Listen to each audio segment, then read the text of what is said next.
E hoje nós temos a nossa companheira Rosmaria, que conversa conosco sobre a mensagem que nós recebemos, não é? O mês de dezembro é característico, né?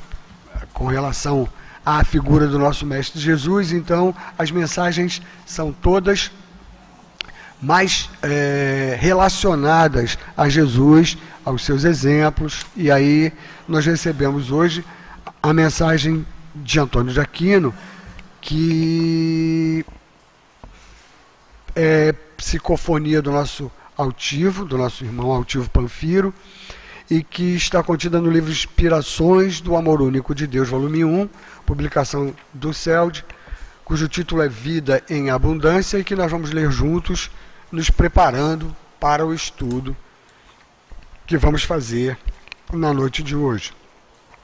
Nos diz então Antônio de Aquino que o amor único de Deus inspire todas as nossas almas para o bem. Jesus, o grande mestre de todos nós, recordemos sua passagem entre os homens na terra. País distante, provavelmente hostil em sua natureza, à exceção de alguns lugares, povo voltado para as atividades próprias da região, sacerdotes dotados de conhecimento adequado àquele povo rude, mas dominados pelo prazer do autoritarismo religioso em meio a toda aquela multidão de pobres, sofredores, corações desejosos de ouvir uma mensagem eminentemente amorosa. Repassemos o olhar como se estivéssemos em um anfiteatro e observemos um quadro, dentre muitos, da passagem desse mestre generoso entre nós. Recordemos, por exemplo, um momento tão característico da sua personalidade elevada, em que avisa a todo o povo: vim para que tivesseis vida em abundância. Observemos que a mensagem é eminentemente de amor, mostrando simultaneamente a capacidade de sacrifício e a potencialidade de um espírito que não media condições, consequências, para que pudesse falar de Deus, o Pai, para toda aquela multidão sofrida. Provavelmente, muitos daqueles que o ouviram não o entenderam, mas os que tinham o coração puro perceberam que sua mensagem era toda ela voltada para o engrandecimento do espírito imortal. Vim para que tivesseis vida em abundância. O que vem a ser a vida em abundância, senão a certeza absoluta de uma vida de paz, de equilíbrio, produtiva, sem falsa moralidade, sem outros objetivos, a não ser o de trazer para os homens a notícia de que eles são filhos de Deus. O Cristo, engrandecido em todas as suas fases de vida, pelas inúmeras lutas por que passou, ao fazer a afirmativa tão poderosa, mostrava-se como o pastor das almas, como aquele que compreendia a necessidade do povo sofrido, doído, sem referências elevadas. Mostrava-se como aquele que poderia dizer, como o disse: por mim encontrareis o caminho que leva a Deus, pois sou a verdade, e por essa verdade trarei a vida. Como a contemplarmos a convivência do Cristo com aqueles seres tão totalmente carentes de um pouco de paz, homem do povo, entre os pobres artesãos, mulheres, camponeses e tantos outros necessitados, veremos o Mestre proferir as seguintes palavras de esperança: vinde, vinde todos os que sofrem, todos os que choram, todos os que precisam de paz, que eu vos conduzirei pela minha doutrina de amor à convivência com Deus. Transportemo-nos para os dias de hoje. Voltemos à realidade diária da vossa cidade, do local onde habitais. O que vedes? Crianças sem teto, mulheres sem rumo, homens desesperados, criaturas descrentes. Que outra mensagem poderemos dar a esses seres, senão a mensagem que Jesus nos ofertou? Como se disséssemos a todos os que estão desesperançados: o Cristo veio nos trazer a vida em abundância. Complementando tantas palavras, tantos apelos do Cristo, apresentaremos ao homem de hoje a verdadeira fé, aquela fé em Deus como o Pai e em Jesus como o Mestre. Àqueles que podem sentir as evidências da espiritualidade, assegurareis: não estão sós. Um anjo protetor os conduz, os ampara, os protege. Aos que não são capazes de ter essa percepção, direis: confiem em Deus, em Jesus, porque anjos protetores estão do seu lado, mesmo que não creiam. Deus não se apresenta somente para aqueles que creem. Falareis a todos os que convosco convivem: sou de Jesus. Antes direis: sou de Deus. Mostrareis a toda a humanidade que as palavras do Cristo para vós não são palavras ermas, vazias, ditas como quem apresenta apenas uma forma de viver, mas são palavras que carregam em si a própria certeza daquilo que se fala. Repetireis então para o vosso próprio coração: o Cristo também veio para mim. Se não sou um grande necessitado, sou alguém que precisa de paz. Se sou uma pessoa pacificada, sou alguém que precisa de forças para ajudar o próximo. Se não trago grandes necessidades de convivência com a coletividade, sou aquele pai, aquela mãe, aquele irmão, aquele companheiro de jornada que se mostrará sempre fiel a Deus, quaisquer que sejam as circunstâncias da vida. Sentireis no imo da alma: o Cristo também me plenificou de vida, me trouxe paz e me disse: é a ti, filho, que me dirijo. Também para ti trouxe a vida e vida em abundância.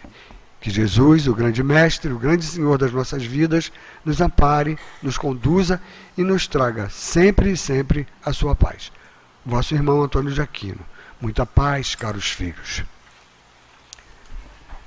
Vamos então, meus irmãos, agora unir o nosso pensamento numa prece para iniciar então as nossas atividades. Graças a Deus. Que todos nós, Senhor Jesus, que aqui nos reunimos em Teu nome, espíritos encarnados e desencarnados, possamos, deixando de lado as nossas preocupações habituais, as nossas inquietações, medos, preconceito, nos coloquemos então de forma adequada para que possamos receber os esclarecimentos e as energias de reequilíbrio, de pacificação que todos nós viemos buscar aqui na casa de Leon Denis. Abençoa-nos, Senhor Jesus, nessa empreitada. Abençoa a nossa companheira Rosemaria, a nossa Lúcia, que vão orientar o nosso raciocínio durante as atividades dessa noite. Permite então que nós tenhamos a Tua permissão para em Teu nome, em nome do nosso patrono Leon Denis, em nome dos espíritos amigos, que são os trabalhadores e dirigentes das atividades dessa casa, e em nome de Deus, possamos então dar início às atividades de estudo e de passes. Graças a Deus. Nós então passamos a nossa palavra à nossa Rosemaria, pedindo a Deus que a abençoe e que nós aproveitemos muito esse nosso encontro. Obrigada. Queridos companheiros, que a doce paz de Jesus envolva os nossos corações hoje e sempre. Então, como foi dito no início, dezembro é o mês que nós reservamos para trazer ao nosso coração e ao nosso pensamento o desejo de estar com Jesus, né? Então, nós estamos no livro, tem essa capa aqui ainda assim, né? Inspirações do Amor Único de Deus, é a lição 21 aqui deste livro.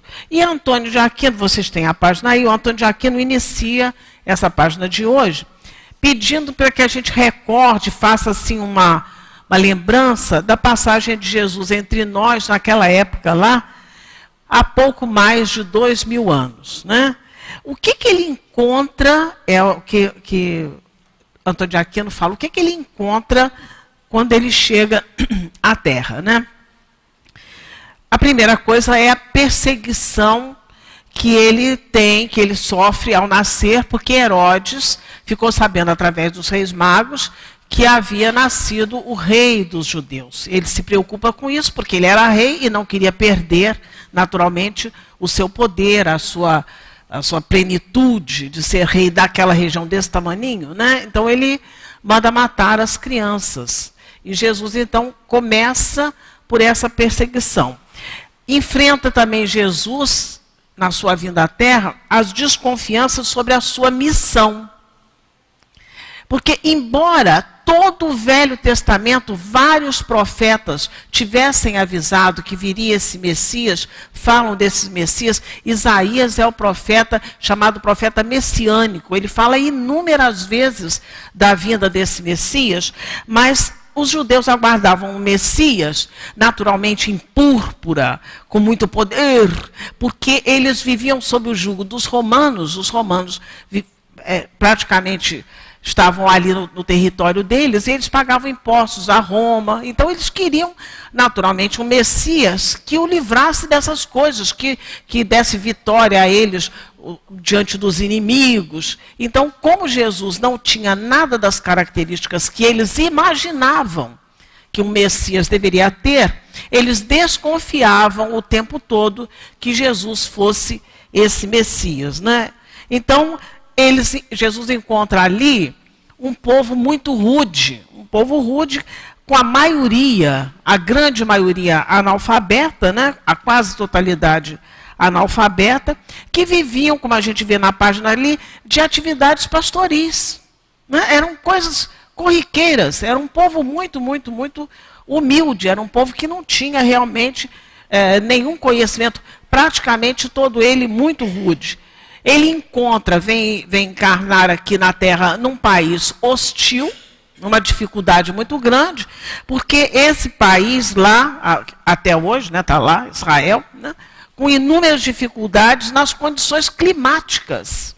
Um clima muito difícil nessa região. Ele encontra nesse país hostil a estrutura geográfica desse país é muito, muito difícil. Uma estrutura totalmente própria daquela região, com solo muito, muito árido, com uma dificuldade muito grande, né? E até hoje, mais de 2000 anos, a dificuldade do relacionamento dos vizinhos, dos povos vizinhos. Então, esse é o país hostil onde Jesus vem encarnar na Terra. Ele encontra neste país hostil, nessa região, uma economia, conhecimentos do dia a dia praticamente voltados apenas para aquela região. Por quê? Porque não tinha comunicação, não havia comunicação que existe hoje, né? Então tudo estava praticamente específico para aquela região, portanto, um povo de mente muito estreita, muito pequena, porque só conhecia praticamente aquilo que eles conviviam ali, né? Os sacerdotes eram votados, eram preocupados, eram focados exatamente no prazer do autoritarismo religioso. E aqui e são palavras de Antônio de Aquino, lindo, né? O prazer do autoritarismo religioso.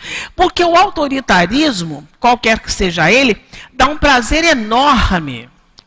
O autoritário, ele tem um prazer enorme de ser autoritário, porque ele fala e você tem que obedecer. Se você não obedecer, ele manda matar, ele faz qualquer coisa. E o padre, os sacerdotes daquela época, tinham exatamente esse prazer praticamente mórbido de autoridade de religião, porque eles, com essa autoridade religiosa, eles eram como se fosse uma palmatória do mundo. Eles diziam, está certo, está errado, não pode fazer assim, não pode fazer, tem que jejuar, tem que fazer não sei o quê. Então, o prazer deles era esse autoritarismo religioso. E o que tinha mais? O povo, a multidão de pobres, a multidão de excluídos, sofredores, deficientes, porque não havia nada, recursos médicos praticamente nenhum, né? Miseráveis. Todo tipo de excluídos estava ali, naquele povo dali, sem consolo, sem nada, e como Antônio de Aquino fala, sequioso de alguma coisa que lhes desse um acalanto, que lhes desse algum consolo, né? Então percebe-se nesses sacerdotes uma insensibilidade de você ver o outro passando dificuldade e você não está nem aí porque você tem que mandar fazer aquilo outro, né? Uma insensibilidade, um coração endurecido, uma ambição de poder, quando a missão de qualquer sacerdote, aliás, de qualquer chefe religioso, essa é a missão de qualquer sacerdote ou de qualquer pessoa que esteja à frente de alguma religião, é consolar, é esclarecer, é trazer àquelas pessoas um entendimento, incentivá-las a continuar a sua luta, dar a elas uma condição, pelo menos, de alívio nas suas dores, sejam elas físicas, mas principalmente as dores morais. E na realidade, a gente vê que nem ao menos, que seria que se esperasse pelo menos isso, nem ao menos eles acolhem esses excluídos. Muito pelo contrário. Eles os mantêm cada vez mais afastados, cada vez mais excluídos, né? Então é nesse cenário, é diante desse ambiente, que Jesus vem e diante de todas essas dificuldades, ele diz a essa multidão de miseráveis, de sofredores que o segue, que o ouve, que ele vai dizer: vim para que tivesses vida e vida em abundância. Ou seja, Jesus diz: eu entendo que essa vida que vocês levam não é vida. Porque essa vida é um tempo que você nasce e até um tempo que você morre. E isso não é a vida. Eu vim trazer a vocês a vida em abundância. Então, é essa mensagem que ele traz diante desse cenário tão difícil que se apresentava, até hoje é difícil, calcula naquela época de Jesus. Então, o que quer dizer vida em abundância? É a vida que não se acaba. Porque essa nossa aqui, que nós estamos nos vendo uns aos outros, acaba. Tem um tempo. O tempo do desgaste físico e o corpo se acaba e a vida acaba. Mas a vida em abundância é a vida que não se acaba. É a vida verdadeira, é a vida eterna, que é a vida do Espírito. Então, Jesus vem e diz para nós: vim para que tivesses vida e vida em abundância. Então, ele veio revelar para aquele povo um Deus que era Pai. Deus, o Pai. Porque eles não conheciam isso. Eles conheciam Deus que castigava até a 4ª geração. Então, Jesus vem e diz: não, ele não é um Deus cruel. Ele é Pai. E nos ama profundamente, dizendo da sua justiça e da sua bondade. É bonito isso porque é justiça somada com bondade. Porque olha só, como nós não sabemos muito bem, somos espíritos imperfeitos, a gente tende a separar as duas coisas. Então a gente quer ser justo, então a gente é justo. Não muda 1 milímetro. Ou então a gente é bondoso, e aí a gente passa a mão na cabeça de tudo quanto é jeito. Mas não. Deus alia a justiça à bondade, avaliando cada um de nós de acordo com o nosso proceder. Né? Então, ele traz para aquele povo um Deus que é Pai e que é justo e bom, que eles desconheciam isso. Né?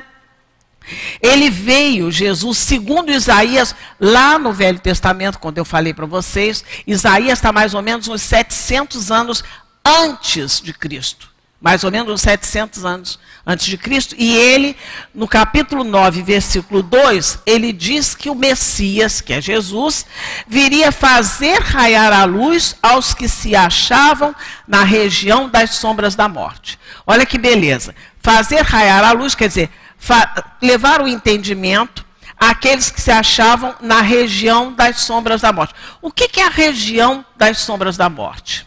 Acreditem que ainda hoje há pessoas que vivem na região das sombras da morte. O que é isso? Encarna, desencarna, aproveita pouco. Às vezes a pessoa vive 100 anos, 80 anos, encarnou, viveu 80 anos, desencarnou, aproveitou mínimo. Isso é o que ele chama de viver nas regiões das sombras da morte.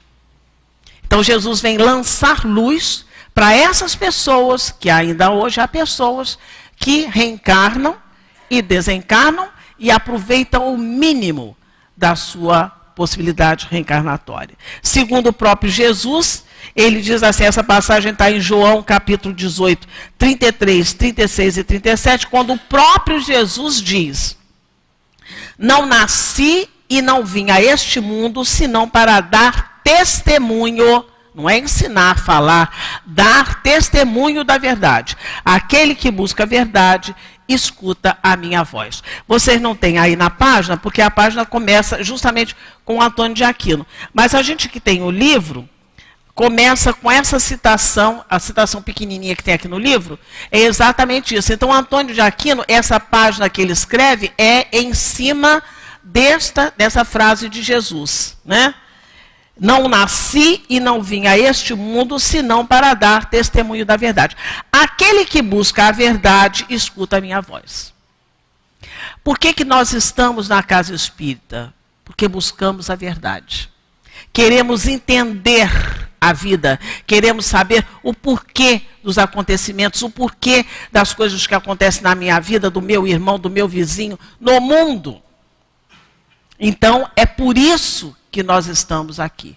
E por isso que ouvimos a voz de Jesus. Porque ele coloca aqui, todo aquele que busca a verdade, escuta a minha voz. Né?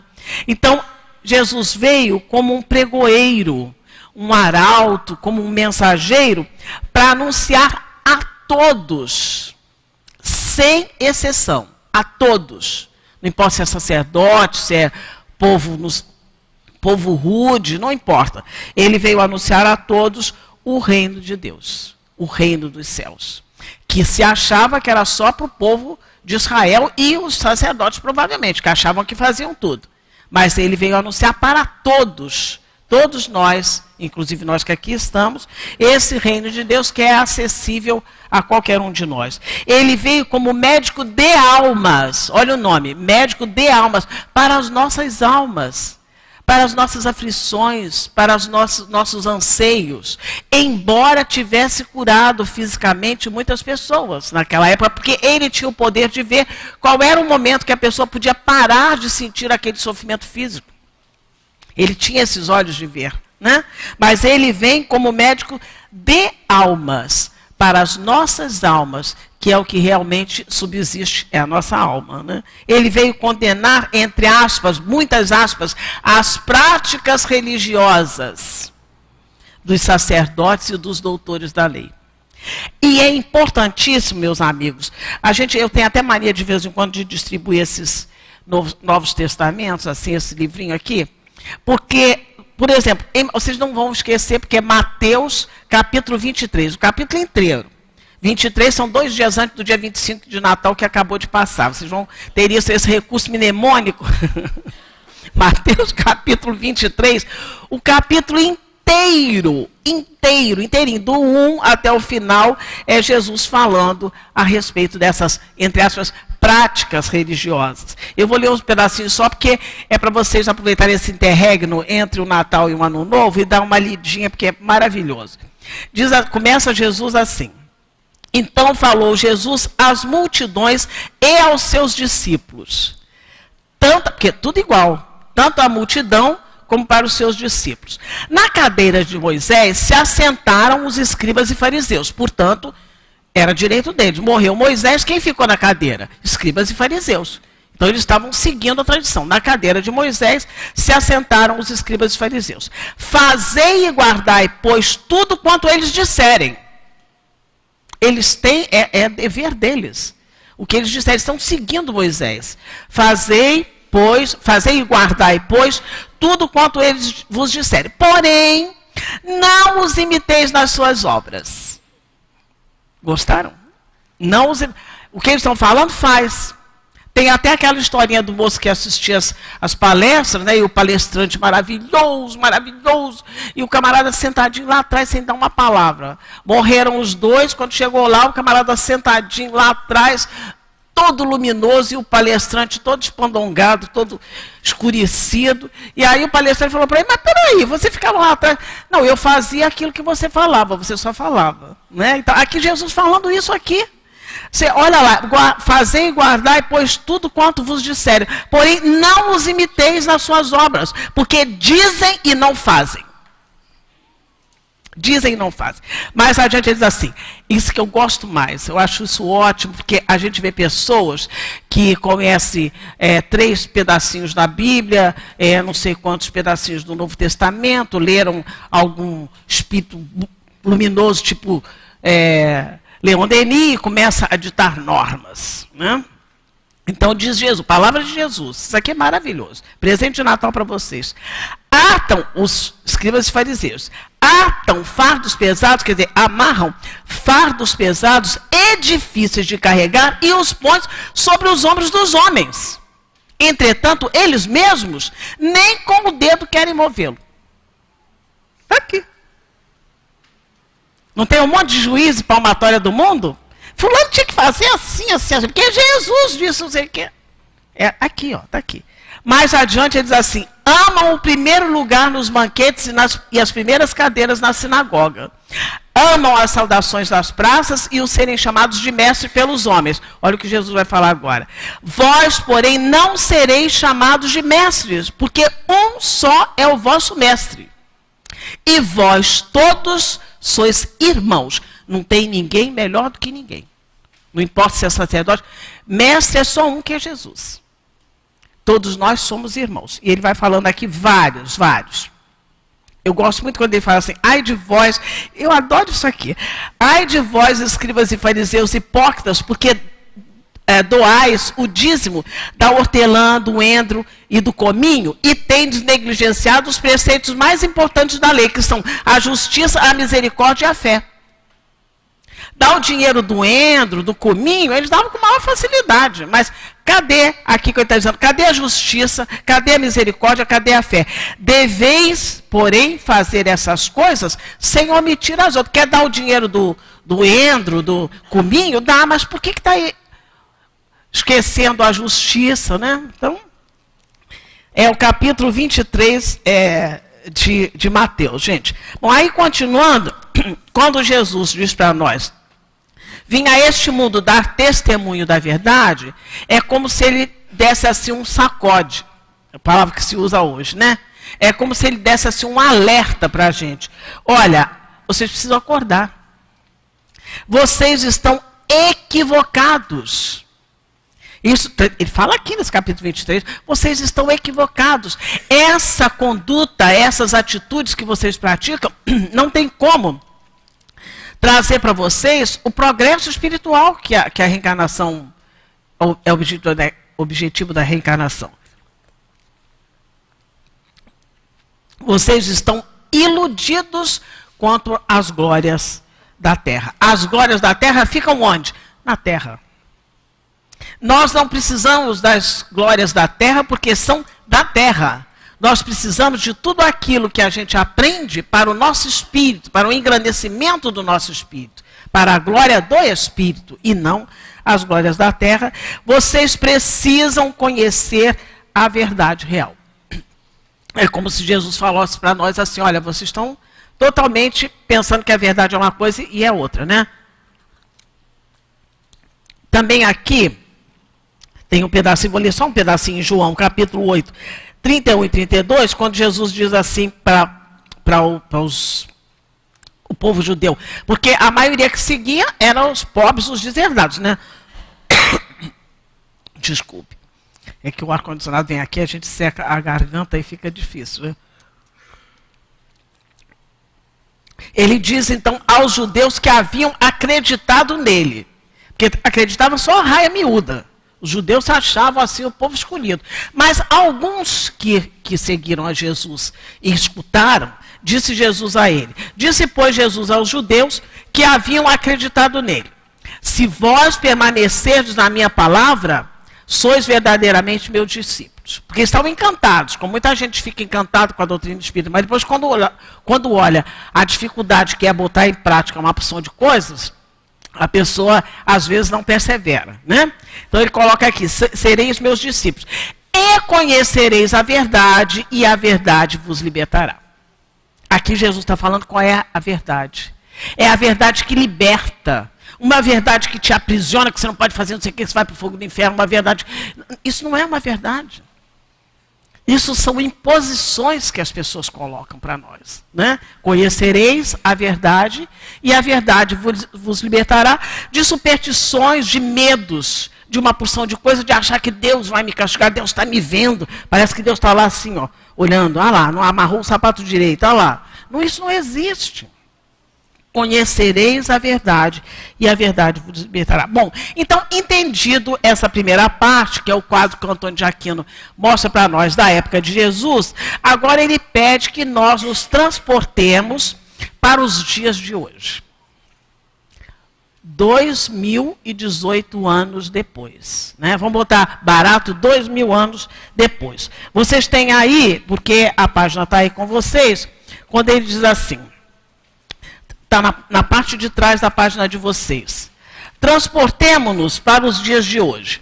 Voltemos à realidade diária da vossa cidade, que é a nossa cidade. Qual é a realidade da nossa cidade? Vocês escutaram o jornal hoje de manhã, talvez de tarde, né? Então voltemos para a realidade da vossa cidade, do local em que habitais.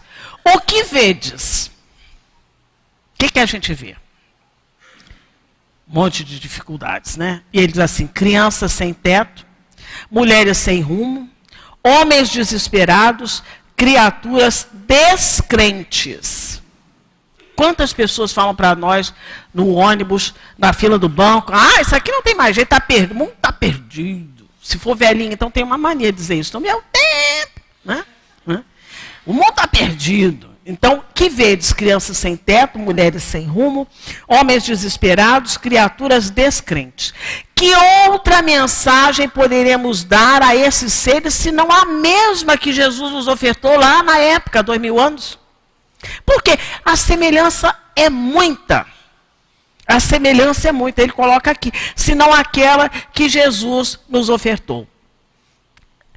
Olha, a gente presta atenção, o que as autoridades estão preocupadas com a gente? Eu acho que não, né? Não sei bem, mas eu acho que não estão muito preocupados com a gente, né? Assim, olha, de um modo geral, é como se a gente estivesse excluído de uma porção de coisas, né? Então é como se disséssemos a todos que estão desesperançados: o Cristo veio vos trazer vida em abundância. Que a gente possa pensar uma coisa, uma frase muito interessante. Que pena que determinada autoridade, determinada pessoa não aproveitou bem sua encarnação. É o que a gente deve pensar. E lembrar da frase de Jesus: que te importa a ti? Segue-me tu. Se o outro está fazendo errado, a gente viu aqui Jesus condenando os sacerdotes que eram a palmatória do mundo. Não, a gente lamenta que a pessoa tenha tido uma oportunidade e jogou fora. Porque oportunidade todos nós temos. O que a gente vai fazer com essa oportunidade é da nossa responsabilidade. Isso chama-se livre-arbítrio. A misericórdia de Deus concede a cada um de nós, a cada encarnação, possibilidades enormes de crescimento espiritual. Mas a gente chega na Terra e acha que o crescimento tem que ser das coisas da Terra. E aí a gente, como dizia minha mãe, nem sei se ainda fala isso hoje, enfia os pés pelas mãos, né? Troca os pés pelas mãos e a coisa fica muito estranha. E ele continua dizendo assim: complementando tantas palavras, tantos apelos do Cristo, apresentaremos ao homem de hoje a verdadeira fé. Não é aquela que eu fico, oh meu Deus, glória a Deus. A verdadeira fé. Fé em Deus como Pai. Jesus veio falar que ele era Pai. Ele está no comando de tudo, né? Jesus está na direção e no comando do nosso planeta, mas acima de tudo está Deus. Então, aquela fé em Deus como Pai e em Jesus como Mestre.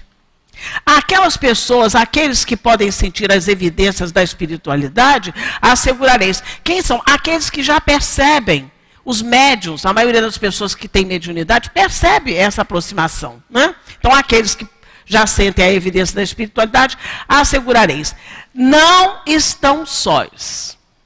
Ninguém está só. Um anjo protetor os conduz, os ampara, os protege. Aos que não são capazes de ter essa percepção, eu não estou vendo nada, não tem anjo nenhum anjo. O anjo não tem que tocar uma trombetinha, não estou vendo ninguém aqui. Aos que não confiam, que não são capazes de ter essa percepção, direis, confiem em Deus, em Jesus, porque anjos protetores estão ao seu lado, mesmo que não creiam. Isso é bonito. Porque nós, às vezes, fazemos determinadas coisas, desde que as pessoas nos agradeçam, mas nosso anjo guardião, ele não se preocupa se a gente vai agradecer, ele não se preocupa se a gente acredita nele ou não, ele faz. Ele está ao nosso lado o tempo todo, né? Ele coloca aqui, então, dizendo, eles estão ao seu lado, mesmo que não creiam. Deus não se apresenta somente para aqueles que creem. Deus é Pai de toda a criação, inclusive de cada um de nós. No Livro dos Espíritos, na pergunta 491, Kardec pergunta assim, qual a missão do Espírito Protetor? Quem tem o Livro dos Espíritos, depois pode até anotar essas perguntas e ler, porque é importantíssimo nessa fase que nós estamos passando, essas dificuldades que o nosso país atravessa, o mundo, mas principalmente o nosso país, né? Qual a missão do Espírito Protetor? A de um pai em relação a seus filhos. O que um pai faz em relação aos seus filhos? Ampara, protege, esclarece, dá todo o subsídio para que o filho possa realmente crescer e andar sozinho um momento, né? A de um pai em relação aos seus filhos. A de conduzir o seu protegido ao bom caminho. É conduzir pelo bom caminho. Não é pegar ele assim nas costas e sair caminhando, porque a prova não é do meu anjo guardião, a prova é minha. Então ele vai me conduzir. O que é conduzir? Pega pela mão e conduz pelo caminho. Eu andando, naturalmente, né? É de conduzir seu protegido pelo bom caminho. Ajudá-lo com os seus conselhos.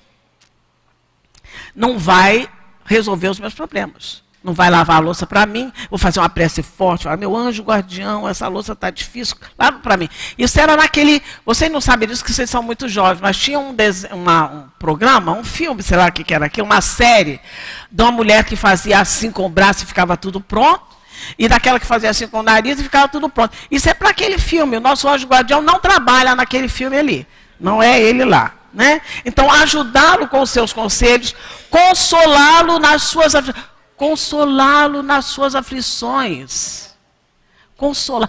Quem não precisa de consolo nas aflições? Consolá-lo nas aflições é para nos aliviar, não é para resolver os problemas. Sustentar sua coragem nas provas da vida, porque a prova é nossa, não é dele. Então ele vai sustentar para que a gente tenha coragem, para a gente não desistir. Esse é o papel da missão do Espírito Protetor. Aí ele pergunta, o Espírito Protetor está ligado ao indivíduo desde o seu nascimento? Quando é que meu Espírito Protetor foi apresentado a mim? Olha, vai ser o Espírito Protetor daquela velhinha ali. Quando é que foi que ele se apresentou? Né? Desde quando? Ele diz, desde o nascimento até a morte, e frequentemente acompanha esse Espírito durante várias vidas espirituais. Então, o meu anjo guardião pode estar comigo há 6, 7 encarnações. Deve ser um bocado de paciência, né? Porque a cada encarnação eu ando tão pouquinho, né? Então ele coloca aqui. Ele está desde o nascimento e a morte, frequentemente acompanham depois da morte na vida espiritual, até em várias existências corporais. Pois essas existências são apenas fases bem curtas em relação à vida do espírito. Aí ele pergunta, 493, a missão do Espírito Protetor é voluntária ou obrigatória? Calcula, coitadinho do anjo guardião, se ele for obrigado. Vai tu cuidar daquela velhinha. Meu Deus! Né? É obrigatória ou é voluntária? Resposta dos espíritos. O espírito é obrigado a velar por vós, porque aceitou essa tarefa. Ele pode dizer, não, eu prefiro mais ser Espírito Protetor da Lucinha. Ou então do Homero. A gente se conhece desde os 13, 14 anos, por incrível que pareça. Então seria fácil, né? Mas não é disso que ele está falando. Se ele assumir a responsabilidade, é dele. Ele pode escolher, né? Ele vai dizer aqui, o Espírito é obrigado a velar por vós, porque aceitou essa tarefa. Mas tem o direito de escolher seres que lhe são simpáticos. Para uns, espíritos protetores é um prazer, para outros uma missão ou dever. E eu quero ler a 495, também é um deverzinho para casa, porque a questão é linda e é muito grande. A 495 é uma mensagem que é assinada por São Luís e por Santo Agostinho. Essa mensagem é lindíssima, falando a respeito do nosso espírito protetor. A gente se emociona até, porque é muito bonito. Ele diz assim: não será uma ideia muito consoladora pensar em ter sempre, sempre junto de vós, seres que vos são superiores, que estão sempre prontos a vos aconselhar, vos sustentar, vos ajudar a subir a montanha áspera do bem, que são amigos mais confiáveis e devotados que as mais íntimas ligações que se façam na terra? Mais queridos ao nosso coração que nosso pai e nossa mãe muitas vezes, né? Olha que coisa, não é uma bênção Deus ter nos concedido isso? E aí esses seres estão aí por ordem de Deus. Ordem de Deus, que é Pai, que é justo, misericordioso e bom. Estão por ordem de Deus. Foi Ele quem os colocou perto de vós. Eles aí estão por amor a Deus e cumprem junto de vós uma bela, porém penosa missão. Porque eles falam para a gente ir por aqui e a gente fala, não, eu vou por aqui. E a gente quebra a cara, ele vem, enxuga, faz aquele mosaico, a cara fica no lugar, mosaicadinha, mas fica. E a gente vai aqui, pum, bate de novo a cara, até que uma hora a cara não tem mais na mosaico que consiga consertar aquilo, né? Sim, onde quer que estejais, Ele estará convosco. Nos cárceres, nos hospitais, nos lugares de devassidão, na solidão, nada vos separa desse amigo que não podeis ver, mas em quem vossa alma sente os mais suaves impulsos e ouve os mais sábios conselhos. Está a pergunta 495, ela é muito maior, muito mais clara do que eu estou dizendo, mas não há tempo para a gente fazer isso aqui, né? Então, meus amigos, a gente pergunta, no livro O Consolador, perguntas feitas a Emmanuel, é perguntado a ele sobre a fé, né? Ele pergunta assim: pode-se definir a fé? É pergunta 354, tá? Para Emmanuel definir a fé, ele diz assim: ter fé é guardar no coração, não é desconjuntar os joelhos subindo escada, não é isso. Ter fé é guardar no coração a luminosa certeza em Deus. Ele é meu pai. Jesus veio pessoalmente à Terra dizer que ele era pai. A luminosa certeza em Deus, certeza que ultrapassou o âmbito da crença religiosa. Eu creio em Deus não é porque eu sou espírita, não é porque eu sou católico. Eu creio em Deus porque sei que ele é meu pai. Ele é criador de todas as coisas. Então, além da fé religiosa, mais adiante ele diz assim: conseguir a fé é alcançar a possibilidade de não mais dizer eu creio, mas afirmar eu sei. Eu sei que Deus é meu pai. Eu sei que nada me acontece por acaso. E eu preciso apenas estar atenta. Obrigada. Deixa, né? Eu preciso apenas estar atenta ao que me acontece para aprender com essas coisas. Senão eu passo pelas dificuldades e não absorvo aquilo que poderia me fazer crescer, né? Então ele diz assim: essa fé não pode parar em nenhuma circunstância da vida. Aí eu acredito até, não sei o que lá, doeu o meu calo, não acredito mais. A fé não pode estagnar, não pode parar em nenhum momento da vida. Quando a gente perde um ente querido, quando a gente tem uma doença, não pode parar. Essa fé tem que estar impressa no nosso coração. Mais adiante ele fala: traduzindo a certeza da assistência de Deus, a fé exprime a confiança que sabe enfrentar todas as lutas e problemas com a luz divina no coração. É muito mais do que isso, mas vocês depois podem ver em casa. Eu quero ainda citar para vocês, na pergunta 251, quando ele é perguntado a Emmanuel se a incredulidade é uma provação. Não tem pessoas que são ateias? Não, eu sou ateu, só falta dizer, eu sou ateu, graças a Deus, né? Então o ateu, ele é ateu até o momento que a coisa fica tão... Aquela carinha que consertou a primeira vez, consertou a segunda vez, aí quando já não tem quase conserto, aí ele vai realmente acreditar que existe alguma coisa. Mas em geral ele vai, com o nariz empinado, dizer que ele é ateu. Então a incredulidade é uma provação? Eu adoro essa questão. O ateísmo ou a incredulidade absoluta não existem. A pessoa faz de conta que ela é o dono da cocada preta. Eu sou ateu. Então, vou repetir. O ateísmo ou a incredulidade absoluta não existem. Todos os espíritos se identificam com a ideia de Deus e da soberania, da sobrevivência do ser, que lhes é inata. A gente nasce com isso, meus amigos. Então, na última parte que vocês têm aí, nosso Antônio de Aquino vai dizer aí: repetireis, então, olha que coisa linda, isso aqui é realmente a reflexão do Natal, né, e do Ano Novo. Repetireis, então, para o vosso próprio coração: o Cristo também veio para mim. Também veio para mim. Não foi só naquela época, não foi só em Israel. Ele também veio para mim. Se não sou um grande necessitado, sou alguém que precisa de paz. Quem não precisa de paz, notadamente no Rio de Janeiro? Você precisa ter paz e paciência, por exemplo, não sei se vocês sabem disso, né, mas quem depende de condução sabe bem disso. Aos domingos e aos feriados, quanto tempo você fica em pé no ponto do ônibus?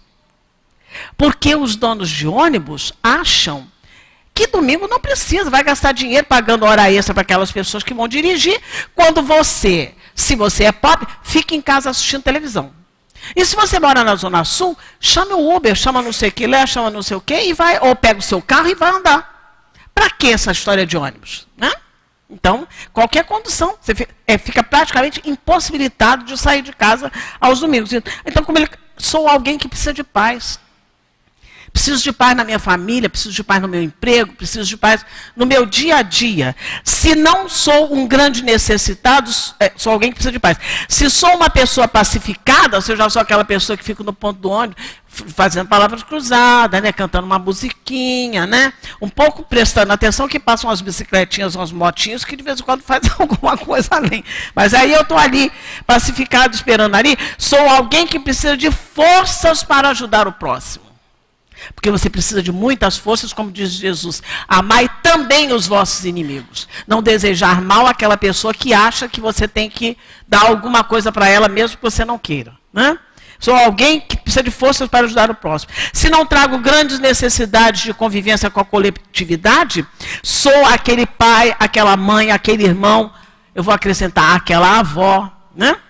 Aquele companheiro de jornada que se mostrará sempre fiel a Deus, quaisquer que sejam as circunstâncias da vida. Desaforos que às vezes nós escutamos, às vezes até tem alguma razão de ser, né? Coisas que estão guardadas lá da infância, que joga na cara da gente, mas às vezes não. Às vezes tira aquilo lá do fundo assim com uma arrogância, né? E você precisa de estar estruturado, precisa ter fiel a Deus, mesmo nessas circunstâncias, né? E ele diz, terminando aqui: sentireis no imo da alma, aqui, ó, nessa época do ano, não tem como não sentir. Pode sentir todo o tempo, mas esse dezembro as pessoas tendem a prestar mais atenção no fundo da sua alma, né? Sentireis no imo da alma: o Cristo também me plenificou de vida, me trouxe a paz e me disse: é a ti, filho, que me dirijo. Também para ti trouxe vida, e vida em abundância. Então nós temos esse exemplo de Jesus, e como nós estamos terminando um ano e começando um outro ano, é um momento que nós podemos fazer uma reflexão, uma avaliação, né? Como é que nós estamos conduzindo as nossas vidas? Há uma coisa importantíssima no Evangelho de Jesus, e que a gente chega à casa espírita e se dá conta só na doutrina espírita, que faz a gente refletir. Se faz necessário o exercício. O que é exercício? Você tem que repetir, né? Como é que a pessoa vai criar músculos? Fazendo aqueles exercícios ali, né? Faz uma vez. Essa semana eu vou fazer meia hora. Daqui mês que vem eu vou fazer 15 minutos. Você vai conseguir alguma coisa? Então ele coloca aqui: se faz necessário o exercício de ajustar-se. O que é ajustar-se? Ó, juntinho. Ajustar-se aos padrões éticos do Evangelho de Jesus. Porque os padrões éticos da Terra não é tão difícil, não. Não é. Há pessoas que pagam seus impostos. Há pessoas que não tem gato na sua casa, tem gato, mas que mia, né? Tem gente que tem aqueles que não mia, né? Então, você se ajustar aos padrões éticos da Terra não é complicado. Basta você fazer esforço. Mas aqui, os Espíritos dizem para nós que é necessário o exercício de ajustar-se aos padrões éticos do Evangelho de Jesus. Amai mesmo os vossos inimigos. É mole? Às vezes o irmão consanguíneo, você não vai muito com a cara dele. Calcula você amar os inimigos. Então você precisa fazer o exercício de se ajustar a esses padrões éticos do Evangelho. Jesus é o nosso exclusivo guia e modelo. É o único Espírito puro que esteve na Terra. E teve, como ele falou, para dar testemunho do que era a verdade. A verdade não é a gente ficar contando teclinhas pretas, sei lá, bolinhas pretas. Não é isso. É colocar em prática. Por isso Jesus fala, eu sou o caminho, a verdade e a vida. Agora nós sabemos a que vida ele se refere, né? Eu sou o caminho, a verdade e a vida. Ninguém vai ao Pai, senão por mim. Na questão 1019 do Livro dos Espíritos, é a última pergunta do Livro dos Espíritos, Kardec pergunta assim aos Espíritos, algum dia o reino do bem poderá ter lugar na Terra ou vai ficar sempre assim? A pessoa sabe que vai faltar açúcar, ela gasta 1 quilo de açúcar em 3 meses, mas vai faltar açúcar, ela compra 20 quilos de açúcar. Aí a Lucinha e o Homero, que fazem doce para fora, não tem açúcar. Eles vão ficar sem poder ganhar o dinheiro dele, porque eu que compro um açúcar. Entenderam isso? É esse tipo de coisa, né? Então, algum dia o reino do bem poderá ter lugar na Terra? Resposta. O bem reinará na Terra quando entre os espíritos... Quem são os espíritos? Os encarnados e desencarnados, somos todos espíritos. Tanto quem está encarnado quanto está desencarnado. Entre os espíritos que a vêm habitar, os bons superarem os maus. Mas como é que os bons vão superar os maus? Se eu mandar afastar os maus, eu já não sou bom. Tem gente que é assim, tira do meu caminho, bota Bangu. Bangu o quê? Já tem Bangu 8? Então bota Bangu 10. Bangu 15 mil. Então, vai aparecer o bem na Terra quando os bons superarem os maus. Então, eles aí farão reinar amor e justiça. Quando não há amor, quando não há justiça, só há caos. Por isso que os ensinamentos de Jesus são justamente mostrando que o Pai é de justiça e de misericórdia. É através do progresso moral e da prática das leis de Deus, o ajustamento ao Evangelho de Jesus, a parte ética do Evangelho de Jesus, os padrões éticos do Evangelho, que o homem atrairá para a terra os bons espíritos e dela afastará os maus. Os maus, porém, não a deixarão enquanto dela não estiverem banidos o orgulho. Essa gentinha, porque eu acho que eu sou tal. Ontem eu fiz esse mesmo estudo aqui, até desagradável, que é o mesmo assunto, né? Eu falei isso ontem aqui. Eu fui dar uma aula no o que é o Espiritismo, que é o primeiro livro da Casa Espírita, e quando eu terminei, perguntei alguma dúvida. E aí a pessoa falou, eu fico pensando nesses ensinamentos, né? Um pouco complicado, e fico pensando, e essas pessoas más? Aí eu falei, nós? Não. Essas, essas pessoas más, eu estou aqui, essas pessoas. Então, enquanto não banir o orgulho e o egoísmo, porque o orgulho diz eu sou melhor. E o egoísmo diz só eu, vocês não. Então ele coloca, a transformação da humanidade foi predita e nos aproximamos desse momento. Ela se cumprirá pela encarnação de espíritos melhores que constituirão a nova geração na Terra. Mas só vai vir espíritos melhores se nós mudarmos o padrão e não termos tanto ódio das pessoas que me tiram alguma coisa, como o ódio que eles chegam para mim pegando as minhas coisas porque eles não têm. A gente vibra na mesma faixa, né? Então, eu aconselho a vocês acabarem de ler, porque eu quero terminar aqui com a minha página que eu adoro. Eu li essa, está tão velhinha que está toda assim, olha. É uma página de Bezerra de Menezes que fala sobre os problemas do mundo. É uma psicografia de Bezerra de Menezes. Problemas do mundo, está no livro O Espírito da Verdade. O mundo está repleto de ouro. Ouro no solo, ouro no mar, ouro nos cofres, mas o ouro não resolve o problema da miséria. Quanto mais ouro tem, mais miseráveis aparecem, né? O mundo está repleto de espaço. Espaço nos continentes, espaço nas cidades, espaço nos campos, mas o espaço não resolve o problema da cobiça. O camarada tem não sei quantas terras, hectares, mas quer não sei quantos hectares. Coloca aqui, o espaço não resolve o problema da cobiça. O mundo está repleto de cultura. Cultura no ensino, cultura na técnica, cultura na opinião. Mas a cultura da inteligência não resolve o problema do egoísmo. Se fosse assim, não haveria crime de colarinho branco e as pessoas não encheriam malas de dinheiro, né? O problema da cultura da inteligência não resolve o problema do egoísmo. O mundo está repleto de teorias. Teorias na ciência, teorias nas escolas filosóficas, teorias nas religiões. Mas as teorias não resolvem o problema do desespero.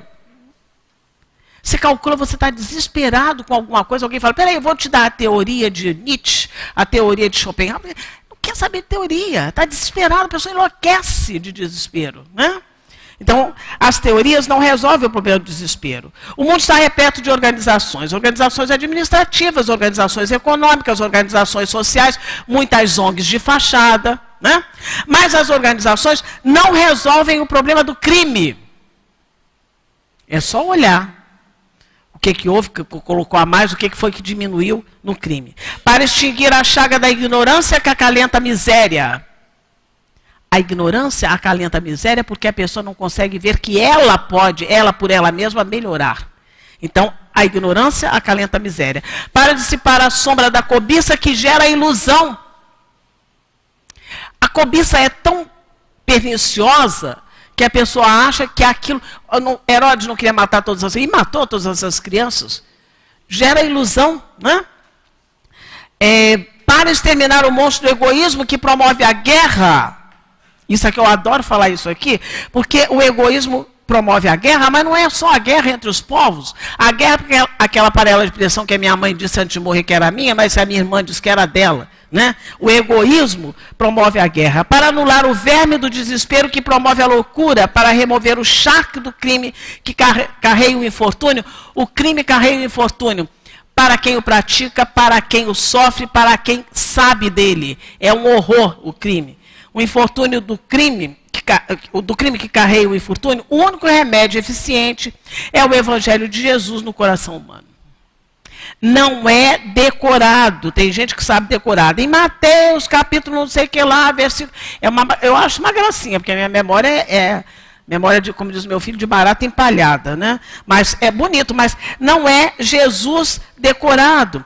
É Jesus no coração humano. Sejamos assim valorosos, estendendo a doutrina espírita que desentranha o ensinamento, desentranha o ensinamento de Jesus da letra, trazendo este entendimento na construção da humanidade nova, irradiando a influência e a inspiração do Divino Mestre. E parafraseando o conceito inovidável de Kardec, que é fora da caridade não há salvação, é o lema da doutrina espírita, diz assim Bezerra de Menezes. E parafraseando o conceito inovidável de Allan Kardec em torno da caridade, proclamemos a todos os problemas do mundo. Fora do Cristo não há solução. Que Jesus nos ampare a todos, que possamos exercitar no nosso coração esse exercício todo o tempo de ajustar as nossas atitudes aos parâmetros, aos padrões éticos do Evangelho de Jesus. Muita paz, um ano novo de muito aprendizado, de pacificação e, sobretudo, de exercício de progresso espiritual. Muita paz, um 2019 de muito progresso. É só agradecer, né? Que Deus abençoe a nossa Rose. Certamente há de estar em outras oportunidades aqui conosco. Agora, no segundo momento da nossa sessão, o momento dos passes, a Lúcia vai comentar o Evangelho segundo o Espiritismo, do capítulo 11, Amar o Próximo como a Si Mesmo, o item 11, que tem como título o egoísmo. Mensagem de Emmanuel, e foi dada em Paris em 1861. E nos diz Emmanuel: o egoísmo, essa chaga da humanidade, deve desaparecer da Terra, pois atrasa o seu progresso moral. É ao Espiritismo que está reservada a tarefa de fazê-la subir na hierarquia dos mundos. O egoísmo é o objetivo para o qual todos os verdadeiros crentes devem dirigir suas armas, suas forças, sua coragem. Digo sua coragem porque é preciso mais coragem para vencer a si mesmo do que para vencer os outros. Que cada um, portanto, reúna todos os seus esforços para combatê-lo dentro de si, com a certeza de que esse monstro devorador de todas as inteligências, esse filho do orgulho, é a fonte de todas as misérias aqui na Terra.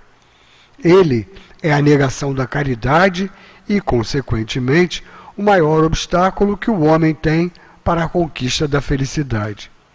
Jesus vos deu o exemplo da caridade e Pôncio Pilatos o do egoísmo, porque quando o justo vai percorrer as santas estações do seu martírio, Pilatos lava as mãos dizendo: que me importa? E diz aos judeus: este homem é justo, por que quereis crucificá-lo? No entanto, deixa que ele seja conduzido ao suplício. É a incompatibilidade entre a caridade e o egoísmo, a invasão do coração humano por essa verdadeira lepra, que o cristianismo deve o fato de ainda não ter realizado toda a sua missão. É a vós, novos apóstolos da fé, que os espíritos superiores esclarecem que cabe a tarefa e o dever de extirpar esse mal para dar ao cristianismo toda a sua força e livrar o caminho dos obstáculos que impedem sua marcha. Expulsai o egoísmo da terra, para que ela possa subir na escala dos mundos, porque é chegado o tempo em que a humanidade deve vestir o seu traje viril e, para isso, é preciso, em primeiro lugar, expulsar o egoísmo dos vossos corações. Agora, meus irmãos, nós pedimos aos médiuns que, obedecendo à orientação dos responsáveis, se dirijam ao local adequado para essa atividade que nós lembramos se limita, se restringe aos companheiros que são médiuns da casa e que para ela foram preparados. Nós vamos procurar não dar atenção a esse momento em que a movimentação é necessária. Ao contrário disso, vamos procurar nos manter equilibrados, pacificados. Vamos procurar nesse momento lembrar dos nossos amigos, irmãos, companheiros de caminhada, necessitados de amparo, de proteção, de orientação de qualquer espécie. Vamos pensar na nossa cidade, no nosso país, nos nossos irmãos de tantas partes do nosso planetinha que estão enfrentando situações de dor, de dificuldade. Vamos vibrar, vamos interceder por todos esses irmãos necessitados, junto a Jesus, junto a Deus, junto a esses espíritos trabalhadores do bem. Nós convidamos também para esse momento de prece, de vibrações do bem, os nossos irmãos internautas que seguem conosco. Vamos então fazer uma prece para dar início ao trabalho de paz. Graças a Deus. Tantas são ainda, Senhor Jesus, as nossas dificuldades e Tu bem as conheces. Nós insistimos junto ao Teu coração misericordioso para que nesse momento nós recebamos, junto com esse carinho, com esse abraço amoroso da espiritualidade trabalhadora da casa, também essas energias de reequilíbrio e de refazimento das quais todos nós tanto necessitamos, todos nós, espíritos encarnados e desencarnados. Envolve-nos então, Senhor Jesus, com Teu amor, com Teu carinho, e permite que nós possamos dar início a esse momento de passes aqui na casa de Leon Denis. Graças a Deus.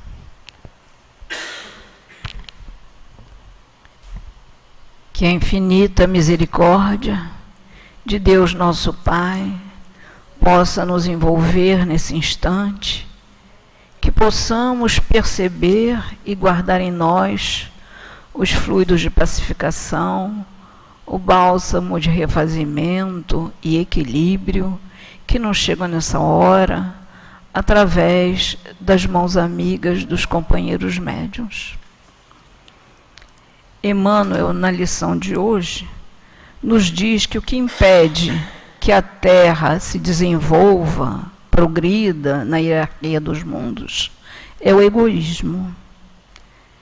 E cabe ao Espiritismo, através do esclarecimento que traz, da fé raciocinada que proporciona, a tarefa de fazer com que a Terra se transforme de um mundo de expiação e provas, desse verdadeiro purgatório, num planeta mais feliz.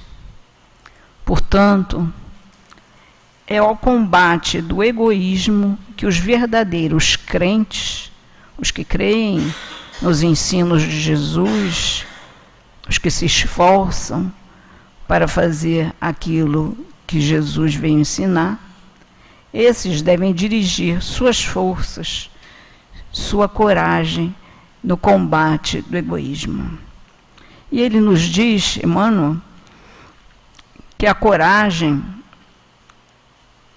nós devemos ter a coragem primeiro para admitir que o egoísmo existe ainda em cada um de nós. E antes de combater o egoísmo do próximo, devemos combater o egoísmo dentro de nós mesmos. Nesta mensagem, Emmanuel nos conclama a empregar todos os esforços no combate daquilo que ele chama de monstro devorador de todas as inteligências, que nasce do orgulho e que é a causa de todas as misérias da terra. Lembra-nos que Jesus nos deu o exemplo da caridade e Pôncio Pilatos, lavando as mãos e entregando Jesus à crucificação, dá o exemplo do egoísmo. Atribui o fato de o cristianismo ainda não ter cumprido sua missão à invasão do coração humano por essa verdadeira doença que é o egoísmo.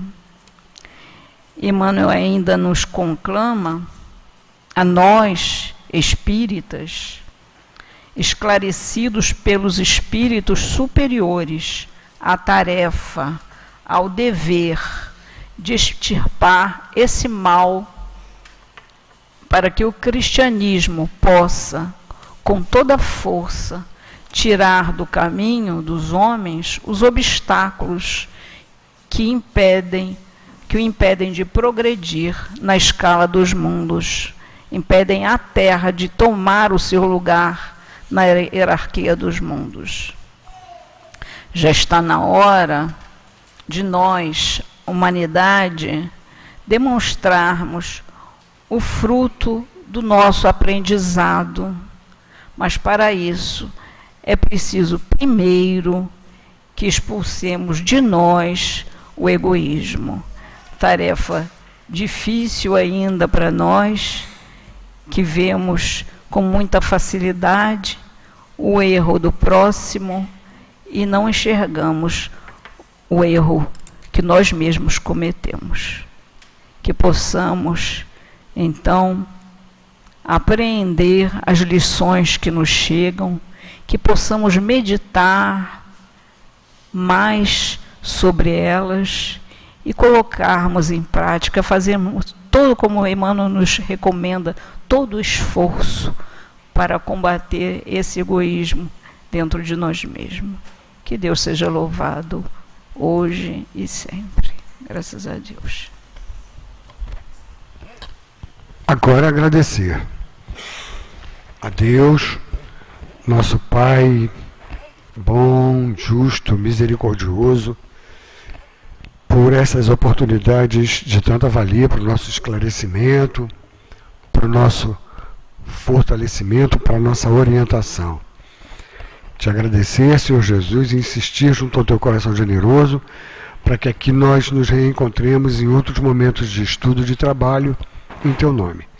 Agradecer a espiritualidade amiga trabalhadora da nossa casa, agradecer ao nosso patrono Leon Denis, ao nosso mestre Allan Kardec, e a todos pedir a permissão para, em nome de Deus, encerrar as nossas atividades da noite de hoje. Que Deus nos ampare e nos abençoe a todos. Graças a Deus.